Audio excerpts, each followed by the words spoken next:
qu'à l'intérieur, il n'y a pas une certaine émulation démocratique. Il n'y a pas une certaine libéralisation de la parole. Il n'y a pas un certain pluralisme à l'intérieur du RDPC. Et c'est ce qui fait en sorte qu'aujourd'hui, on a l'impression que le RDPC est tout sauf un parti politique. L'anniversaire de l'an 39 du RDPC a enflammé les passions médiatiques. Cette célébration a offert une tribune pour une introspection profonde sur le long parcours politique de ce parti aux côtés du président Paul Biya depuis presque 4 décennies. Lors de son intervention très remarquée sur Droit de réponse sur Equinox Télévision, Aristide Mono a fait voler les étincelles. Il n'a pas hésité à dépeindre le RDPC comme une coquille vide, dépourvue de tout impact significatif sur la trajectoire nationale. Le politologue vient ainsi de jeter un pavé dans la mare politique. Écoutons. Alors quel est le livre cadre ou le document cadre du RDPC? Si Biya change aujourd'hui de parti politique, il fait comment de son livre? Il part avec son livre. Il ne va pas laisser ce livre au RDPC. Ça veut dire que les fondamentaux idéologiques d'un parti, le RDPC ne les a pas. Les fondamentaux, ça veut dire ce qui sert de trame de fond intellectuel d'un parti politique et qui attire et qui réunit les membres de ce parti politique. Après 39 ans, le RDPC a-t-il mené le Cameroun à sa perte? Pour Aristide Mono, la réponse est un retentissant oui. Avec des mots cinglants et des arguments incendiaires, l'homme politique raille les militants du RDPC et tourne en dérision ce parti. Ils ne connaissent même pas leur propre slogan ni la devise de leur propre parti politique. C'est une honte pour ces militants de croire que l'idéologie du RDPC, c'est le libéralisme communautaire. L'ouvrage de Paul Biya, président national du RDPC, déclare-t-il avec une pointe de sarcasme. Écoutons. Si vous posez une question simple à un grand militant du RDPC, disons même Maître Tekem, quel est le slogan du RDPC? Sur 10 Camerounais, sur 10 grands camarades que vous allez interroger, il y aura peut-être au gros 2 qui vont vous donner le slogan et la devise du RDPC. Si vous leur demandez l'idéologie même du RDPC, beaucoup vont vous dire le libéralisme communautaire. Le libéralisme communautaire, c'est un propos de M. Biya Paul, c'est un propos du président Biya Paul ou c'est un propos du RDPC. Il y a toute une confusion. Parce que l'ouvrage n'est pas l'ouvrage du RDPC. C'est le livre d'un individu qui pense la société, qui pense la politique. Aristide Mono poursuit son réquisitoire sans ménagement et affirme que le RDPC n'a pas le fondement idéologique digne d'un parti politique. Selon lui, il n'est rien de plus qu'un outil servant à légitimer l'accaparement du pouvoir d'État. On a affaire beaucoup plus à un instrument de légitimation de l'accaparement de l'État ou du pouvoir de l'État. Ça veut dire que comme il faut avoir un instrument, un levier démocratique, on crée quelque chose qu'on va souvent utiliser pour procéder à des hold-up électoraux répétitifs et faire croire à l'opinion nationale et internationale qu'effectivement, nous sommes au pouvoir parce que nous avons gagné des élections, c'est parce que nous avons été choisis par le peuple camerounais. La diatribe d'Aristide Mono contre le RDPC, le parti au pouvoir au Cameroun, est un torrent de critiques acerbes. Pour lui, le bilan désastreux du parti au pouvoir reflète une vision profondément sombre de la réalité politique actuelle. L'analyste politique dépeint le parti comme un repère d'opportunistes prêts à sacrifier leur libre arbitre sur l'autel de leur allégeance. Avec une précision chirurgicale dans sa dénonciation, il relève le manque d'indépendance d'esprit et l'obéissance aveugle à la discipline du parti.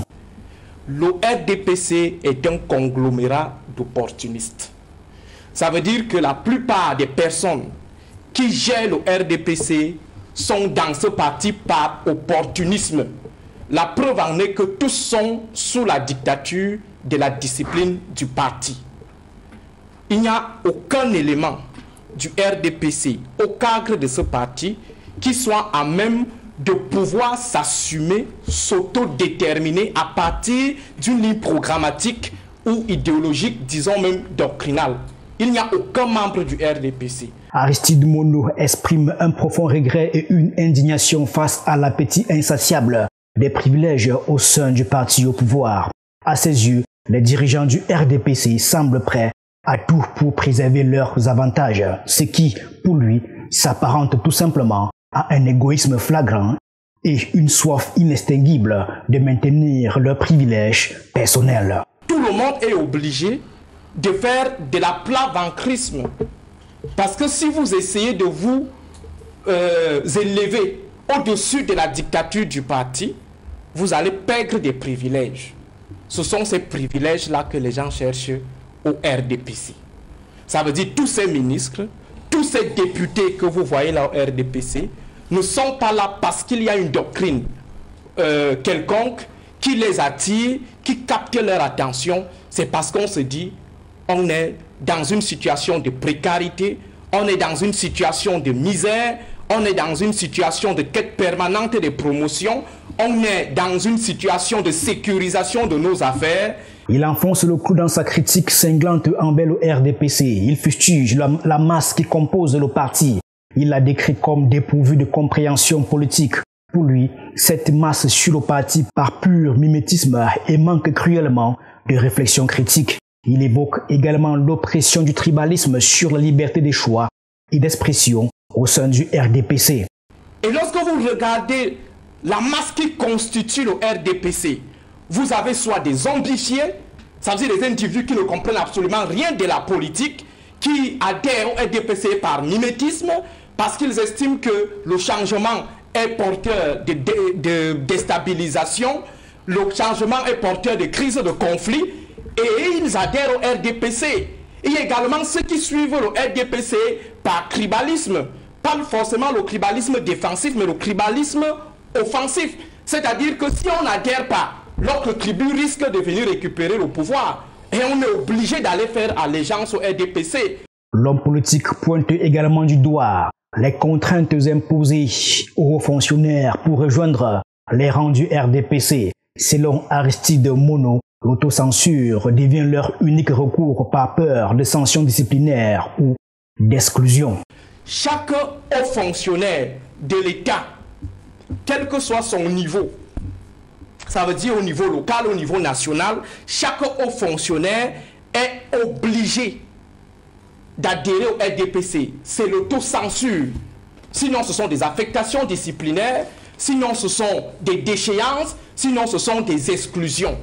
Aristide Mono pousse encore plus loin le bouchon et balance sans retenue que le bilan du RDPC est loin d'être reluisant. Il le qualifie même de chaotique. Pour le politologue, le RDPC a tout bonnement échoué de manière spectaculaire. Il va jusqu'à exprimer un certain regret pour l'époque de la dictature de l'ancien président Amadou Ahidjo. Mais si on essaye d'emprunter à l'analyse séquentielle de l'école de Copenhague, ça veut dire la sécurité comme objet de l'existence de l'État, et cet État qui est dirigé par le RDPC, on va se rendre compte de bout en bout que le RDPC a échoué littéralement.